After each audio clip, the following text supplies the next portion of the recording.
Debía ser otra masacre. El 4 de julio de 1943, marines en Renova nombraron a esta zona punto suicida, tras bombarderos japoneses reducir depósitos, camiones y un hospital de campaña a un cementerio ardiente apenas 48 horas antes.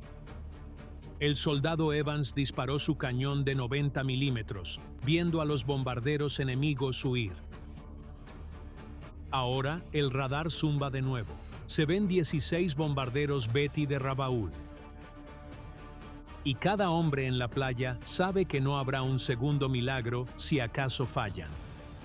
Suscríbete a No Man's Land para no perderte las historias que la historia quiso enterrar. El sol no había secado palmeras cuando sonó la primera alerta en Renova el 4 de julio de 1943. El aire era denso, saturado de sal y humo residual de 2 días antes. Los marines seguían llamando a ese lugar punto suicida, pues el 2 de julio, 18 bombarderos japoneses y cientos de cazas volvieron la playa una pesadilla. Evan Evans, soldado de primera clase, de 22 años, recordaba todo. Tanques estallaron cual volcanes, camiones se fundieron retorcidos. El hospital se incendió antes de evacuar a los heridos. 77 marines heridos. 59 murieron. Evans y su equipo respondieron con su cañón de 90 milímetros. Sin radar, los proyectiles fallaban a los veloces bombarderos. Ese día no acertaron. Los japoneses se fueron ilesos. 2 días después, Evans se agachó junto a su arma en la arena volcánica. Boone y Gambierovsky, sus compañeros, revisaban los sistemas con manos expertas. La diferencia hoy era una palabra: radar. Ingenieros repararon el SCR-268 durante la noche, con restos. El sistema volvió a la vida al amanecer. Un oficial de señales gritó desde la trinchera que el radar detectó una gran formación de Rabaul. Distancia 120 millas, rumbo 320. Altitud 14.000 pies. El equipo cayó. La Sperry M4 hizo clic al actualizar elevación y ángulo. Evans miró al norte. Entre nubes, imaginó 16 siluetas oscuras que se acercaban a 260 millas por hora. Cada bombardero cargaba 8.000 libras de explosivos. Eran del mismo modelo que destruyó el punto suicida. Nadie lo dijo, pero cada marine entendía que esta era una segunda oportunidad, y quizás la última. Renova era la única defensa antiaérea protegiendo la artillería que apoyaba a las tropas en Nueva Georgia. Si los japoneses atacaban los cañones, la invasión se detendría. Evans se ajustó el casco y posó la mano en la palanca de recámara. Había entrenado años, mas nunca probó redención. Hoy lo intentó. A las 8:45, el radar SCR-268 envió actualizaciones rápidas. Cada 30 segundos, los operadores indicaban altitud y velocidad. La formación se divide. La mitad gira al oeste. El grupo principal sigue rumbo a Renova. La sirena antiaérea sonó por el campamento. Hombres a las trincheras, equipos de suministros dejaron cajas.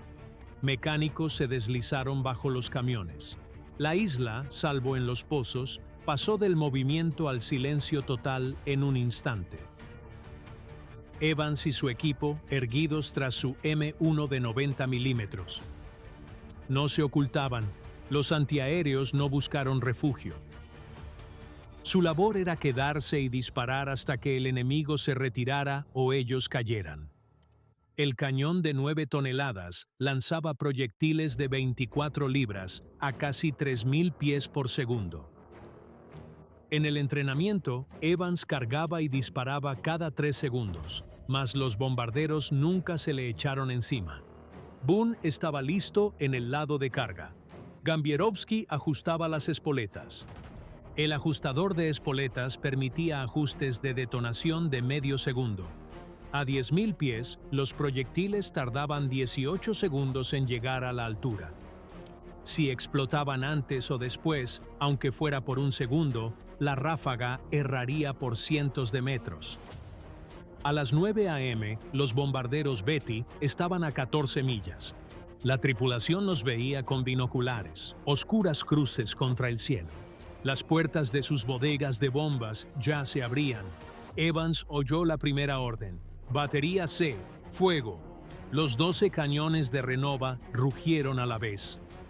Las ondas de choque sacudieron las posiciones. Los proyectiles se elevaban cada 3 segundos, dejando estelas de humo negro. Los marines llamaban al fuego antiaéreo lluvia de flak. Parecía flores negras alrededor del enemigo. La primera salva fue baja y pequeña. Los bombarderos, impasibles, mantuvieron la formación. Tripulaciones japonesas ignoraban fuego antiaéreo inicial. Esperaban puntería deficiente, otra incursión fácil, como la del 2 de julio. Pero ese día, el radar guiaba los cañones según las trayectorias de vuelo. Evans oyó a su director dictar coordenadas. El cañón se ajustó 2 grados. Azimut, 3 grados a la izquierda. Accionó la palanca. El proyectil partió y ascendió a la historia. El proyectil que Evan Evans disparó a las 9:04 cambió todo. Los datos del radar en el Sperry M4 eran más nítidos que antes. Sin estática ni demora. El cañón se corrigió automáticamente, guiando el proyectil delante de la trayectoria del bombardero principal. A los 18 segundos se encendió la espoleta. Una explosión brilló 200 metros ante el avión japonés. El bombardero se dirigió a la nube de metralla. De su motor derecho brotó una columna de humo negro. Llamas envolvieron el ala. Al principio, los pilotos mantuvieron la formación. Su doctrina les instruía a resistir, aún bajo fuego. Pero en segundos, el motor empezó a fallar. El bombardero perdió altura, viró de lado y rápidamente perdió velocidad. Intentó regresar, pero a 6.000 pies, las alas se desprendieron. La aeronave cayó al océano al noroeste de Renova. Uno menos, Evans no celebró. No había tiempo. 15 bombarderos se aproximaban. Él seguía fijo en el blanco, manejando el cañón como parte de sí. Cargar, atacar, apuntar, fuego. Boone metió otro proyectil. Gamberovsky ajustó el dial de la espoleta a la altitud. Radar llamó. Ahora, segundo bombardero, a la izquierda de la formación. Evans ajustó. Disparó. Una segunda explosión llenó el aire. El bombardero se tambaleó, pero siguió. Los otros cañones de Renova se unieron. Batería E alcanzó un bombardero a 9.000 pies. La cola se desprendió, cayó en picada al canal de Blanche. Marines en las trincheras gritaron, viendo que sus defensas funcionaban. A 6 millas, los bombarderos iniciaron su ataque, descendiendo a 8.000 pies. Volaban sobre el objetivo, soltando las bombas. Las explosiones les forzaron a soltar antes. Bombas caen inofensivamente en el agua, a media milla de la costa. El agua salpicó como géiseres. Evans siguió disparando en el caos. La formación japonesa perdió disciplina. Los ceros huyeron en vez de apoyar a los bombarderos. En menos de 4 minutos, 3 aviones enemigos cayeron. Renova ya no era un punto débil, estaba resistiendo con firmeza. El cielo de Renova se llenó de humo negro y metal que caía. A las 9:07, los bombarderos restantes estaban dispersos por el cielo, abandonando la cerrada formación en B que habían mantenido desde Rabaul. La confianza se volvió pánico. Un avión soltó combustible para ganar velocidad. Otro subió en intento desesperado de escapar la zona de fuego.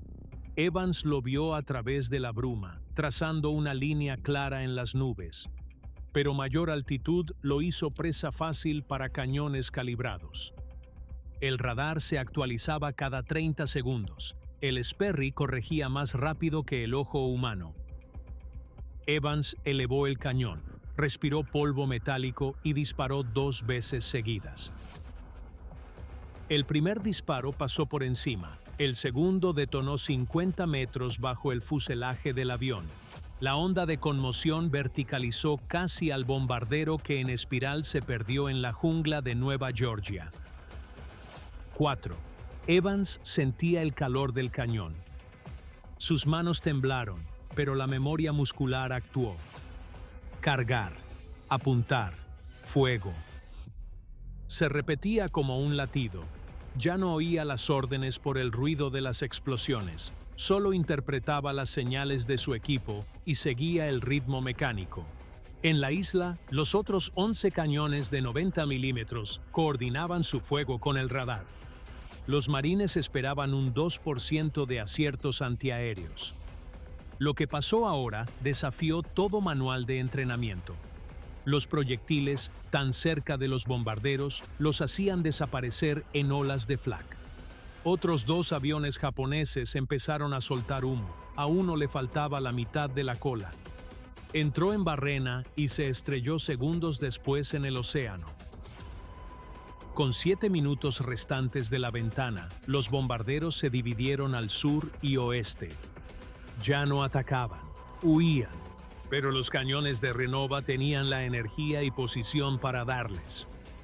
Mientras la tripulación de Evans cambiaba el arco, él se dio cuenta de algo que pocos artilleros experimentan: el control. Por primera vez en la isla, cada movimiento de su arma parecía anticiparse al enemigo. Los japoneses habían convertido Renova en un cementerio. Ahora Evans se aseguraría de que siguiera siéndolo para ellos. A las 9:10, la formación japonesa había perdido toda disciplina. En vez de un ataque preciso, los 12 bombarderos restantes se dispersaron en un radio de 10 millas. Cada piloto volaba para sobrevivir, no para atacar. Algunos subieron a la nube, otros bajaron para esconderse en la superficie del océano. Evans se movió rápido. Su cañón siguió un bombardero que huía al oeste hacia Nueva Georgia. El equipo ajustó la elevación a 9,000 pies. Evans disparó. El primer proyectil pasó por encima. El segundo estalló 30 metros detrás de la cola del bombardero. La metralla destrozó los cables de control. El avión intentó ascender, pero entró en pérdida y cayó en espiral sobre la densa jungla. 5 menos. La batería E fijó otro bombardero que volaba con el primero. El proyectil estalló bajo el ala. El avión se sacudió, perdió sustentación y cayó al Canal Blanche, consumido por las llamas. 6. Un tercer bombardero viró al suroeste para seguir a los cazas japoneses en retirada. Evans disparó al ajustar el director. El proyectil detonó en la sombra del impacto previo. El bombardero se inclinó, perdió el equilibrio y cayó al mar. 7 derribados. Desde Evans, ver impactos individuales era difícil, pero escombros y columnas de humo confirmaban las bajas. Los marines en la costa describieron más tarde el océano como un hervidero de restos. A las 9:14, 3 bombarderos volaron al noroeste, ganando altitud, probablemente para superar el alcance antiaéreo. Evans sabía que el M1 podía atacar hasta 33,000 pies. Esos bombarderos apenas iban a mitad de camino. Subió la elevación al máximo y disparó sin dudar. 22 segundos después, el proyectil estalló a 200 metros del avión líder. El piloto viró a la derecha, directo al siguiente impacto. La cabina se destrozó. El avión se precipitó en picada de morro y se desvaneció entre las olas. 8 menos. La playa, que 2 días antes era un caos, ahora callaba. Solo se oían disparos. Ninguna bomba cayó en la isla, ni un solo marine había muerto. Evans notó el calor del cañón contra el aire húmedo. Su equipo había disparado 42 rondas en 7 minutos, superando la cadencia normal, pero el arma aún aguantaba. A los 12 minutos de batalla, los pilotos japoneses ya no atacaban Renova. Estaban huyendo de ella. A las 9:16, el cielo empezó a despejarse, no porque la lucha hubiera terminado, sino porque ya casi no quedaban objetivos. El humo del naufragio cubrió el Canal Blanche. Solo 6 bombarderos japoneses seguían en el aire y todos se alejaban de Renova a toda máquina. Sus ataques aéreos fallaron. En vez de soltar su carga sobre las posiciones de los marines, como 2 días antes, la lanzaron a 10 kilómetros aterrorizados por la metralla antiaérea. Ninguna bomba tocó tierra. La mayoría cayó inofensivamente al mar, creando géiseres visibles desde las trincheras. Evans no miraba el agua, mantenía la vista en la mira. El siguiente bombardero atacado presentaba daños evidentes, trayectoria inestable, humo de un motor a 14 kilómetros, 2.100 metros de altitud. Radar comunicó ajustes. Boone cargó. Gambarovsky fijó la espoleta. Evans disparó. La ráfaga cayó a 40 metros, bastante cerca. La explosión impactó el lado de estribor del avión. El ala se replegó. El bombardero giró sin control y cayó. 9 caídos. Otros 2 huyeron al oeste, virando hacia mar abierto. Las baterías C y A dispararon. Un avión recibió un impacto directo en el motor, desintegrándose en pleno vuelo. El segundo intentó superar la zona antiaérea y fracasó. Perdió altitud rápidamente y desapareció en la selva de Nueva Georgia. 11 abajo. Los infantes no vitorearon. Siguieron enfocados en la amenaza. Los movimientos del equipo disminuyeron por fatiga, pero la disciplina se mantuvo. Evans sentía el sabor de la pólvora. Sus oídos zumbaban tan fuerte que dependía de las señales visuales y marcadores de radar, más que de las órdenes por voz. Un bombardero, lo bastante cerca para el ataque, huía rápido al norte, buscando ascender fuera del alcance del cañón. A 4.200 metros, subía. Tiro de alcance máximo. Evans fijó la mira, alzó el cañón M1 casi en vertical y disparó. El proyectil ascendió casi 22 segundos. Al detonar, estalló 300 metros por delante, lejos para un derribo, pero cerca para que el piloto rompiera la formación. Los bombarderos finales huyeron a Rabaul, heridos y ardiendo. Evans soltó el gatillo solo al resonar el alto al fuego por radio a las 09:32. 27 minutos, 88 proyectiles. 0 bajas de marines, 0 bombas sobre Renova. 12 bombarderos enemigos destruidos, un nuevo récord, y el día en que murió el punto suicida. Cuando los cañones por fin callaron, el silencio pareció antinatural, casi opresivo. Después de casi media hora de fuego, la repentina quietud hizo que la costa de Renova se detuviera en el tiempo. Evans se alejó del cañón. Sus oídos zumbaban como si el mundo estuviera bajo el agua. Boone cayó junto al muro de sacos, respirando con dificultad. Gamborovsky se apoyó en la caja de municiones, con el sudor surcando el polvo de su cara. Ninguno habló. Su cañón, el 3 de la batería C, disparó 53 proyectiles en 27 minutos, superando a cualquier otra posición en la línea. Todos sabían de un suceso extraordinario, pero la adrenalina aún ocultaba la verdad. A las 9:35, el teniente coronel Scheer apareció entre las dotaciones de artillería, caminando por la línea de baterías, contando los restos y marcando los puntos de impacto. Su semblante cambió de incredulidad a sombría aceptación. A las 10:00, análisis visual y de radar confirmó que 12 bombarderos cayeron, 12 de 16, una tasa de derribo del 75%. Posteriormente, tras más datos, la cifra real ascendió a 12 de 16 en combate directo y 14 que no regresaron a Rabaul por daños catastróficos. Incluso un 2% de aciertos era eficaz para artillería antiaérea. Lograron casi un 14% de letalidad solo con flak terrestre. Esto, susurró Scheer a otro oficial, no fue defensa. Fue una intercepción. En tierra firme, los equipos de rescate empezaron a recuperar los restos arrastrados a la orilla. A las 11:00 se encontraron secciones de un motor Betty 5 millas al oeste de Renova. Manchas de petróleo cubrían la superficie. Los marines vieron flotar fragmentos de alas, uno con la insignia del sol rojo aún visible. Ninguna posición de combate americana fue alcanzada. Ni una sola baja reportada en el enfrentamiento. Era impensable, pero los números no podían medirlo todo. Marines oyeron gritos lejanos de tripulantes que, tras saltar en paracaídas al agua, desaparecieron bajo las olas. Otros prefirieron no mirar. Evans permaneció inmóvil casi 10 minutos, mirando fijamente el cielo, donde llamas aún formaban estelas flotantes. Esa mañana, una playa que alguna vez se llamó Punto Suicida se había convertido en algo completamente diferente.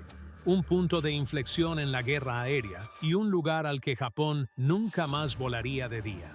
En la tarde del 4 de julio de 1943, Renova ya no era solo una zona de desembarco. Fue un caso de estudio, utilizado por comandantes de EEUU para reescribir la doctrina aérea del Pacífico. Las órdenes llegaron pronto. El almirante Halsey pidió informes completos, análisis técnicos, procedimientos de la tripulación, ajustes de radar, ángulos de espoletas. Cada movimiento de Evans y su equipo fue detallado. Scheer, bajo luz de farol, escribió el informe post-acción. Operadores de radar e ingenieros registraron la integración del SCR-268 con el Sperry M4. Lo que habían hecho fue revolucionario: combinar tecnología diseñada para seguimiento óptico con un sistema de radar dañado apenas unos días antes. Crearon un método que no estaba en los manuales, y aún así funcionó. El informe llegó a Pearl Harbor el 6 de julio. Los oficiales no creían las cifras. 12 bombarderos derribados, 88 disparos, 0 impactos de bomba en la isla, 0 bajas de marines durante el enfrentamiento. El Comando Naval de EEU, los procedimientos a cada batallón defensivo del Pacífico. Lo que Evans y su equipo lograron fue el nuevo estándar. Se actualizaron los entrenamientos. Los comandantes instaron a las tripulaciones a usar el radar primero, luego la puntería mecánica. El cambio elevó los derribos antiaéreos un 40% en 2 meses en todo el teatro de operaciones. Los japoneses reaccionaron. Informes de los 4 bombarderos restantes llegaron a Rabaul al anochecer. Su mensaje fue: Renova poseía radar preciso. Podía rastrear nubes y predecir trayectorias de bombas. Podía derribar bombarderos en pleno ataque. El 5 de julio, los japoneses ya hacían incursiones nocturnas a gran altura. Evitaban la luz del día, como si fuese una condena. El 4 de julio hizo más que proteger Renova. Forzó a Japón a abandonar una de sus tácticas aéreas más eficaces. Y sin poder ya atacar las playas, la artillería de EEU a lo largo de las Islas Salomón funcionaron sin miedo. El aeródromo de Munda cayó un mes después. Esa victoria impulsó el avance hacia Bougainville. Algunos historiadores dijeron que la tripulación de Evans no solo ganó, sino que impulsó la campaña. Pero nada de eso era real para los marines en tierra. Mientras los informes subían, Evans y su equipo seguían sentados junto al cañón, viendo el calor salir de él como vapor de una fragua. No pensaban en estrategia, historia o doctrina. Ellos solo procuraban entender lo que habían realizado y cuántos hombres habían perecido por su accionar. La noche cayó sobre Renova, como si alguien atenuara un farol. El calor vespertino aún se sentía en el aire, unido al olor metálico que subía del foso de artillería. Los marines estaban sentados en silencio no porque se les ordenara, sino porque ninguno sabía qué decir. Habían hecho su trabajo, habían superado las expectativas, pero la victoria trajo una pesadumbre para la que nadie los había preparado. El soldado George Collins, el más joven del equipo, observó la playa y los restos humeantes que salpicaban la orilla distante. «Fuimos nosotros», susurró. «No pasaron por nuestra culpa». Nadie respondió. Las palabras se hundieron en un lugar profundo que el silencio solía mantener sellado. Evans solo asintió. Sabía que Collins no festejaba. Estaba aceptando el peso de lo que significaba apretar el gatillo de un arma que podía borrar aviones y a los hombres dentro de ellos en segundos. Scheer les dio a cada uno una taza de café aguado. El líquido en los vasos temblaba por las ondas que aún resonaban en el suelo. «Descansen», dijo. «Mañana reconstruimos el perímetro. La guerra no terminó hoy». Aún así, al hablar, comprendió que el 4 de julio de 1943 había cambiado algo. Ya no eran solo artilleros, eran los guardianes de un punto de inflexión. Esa noche, Evans se sentó solo junto al cañón. Posó la mano en el armazón de acero, aún cálido al tacto. En su diario escribió: «El radar los halló. Las matemáticas los atraparon. El fuego los quebró». Pausó y añadió algo personal: «Nadie entenderá lo que son 27 minutos si no estuvo aquí». Tenía razón.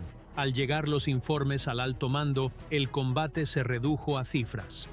12 bombarderos destruidos, 16 naves enemigas vistas, 88 proyectiles, 0 bombardeos, 0 bajas de marines. Pero esa no fue la verdadera historia, porque lo que la historia no podía medir era el miedo en el estómago de todos cuando el radar anunció por primera vez 16 entrantes. No podía registrar cómo el tiempo se doblaba alrededor de esa posición, cómo los segundos se estiraban delgados como un alambre. Y no podía definir la emoción que Evans sentía al ver el horizonte y preguntarse quién volvería a intentarlo. Renova permaneció en calma esa noche. No regresaron aviones japoneses, pero nadie en esa playa durmió bien. Ciertas victorias son sonoras. Esta, en cambio, callada, de las que persisten mucho después de callar las armas.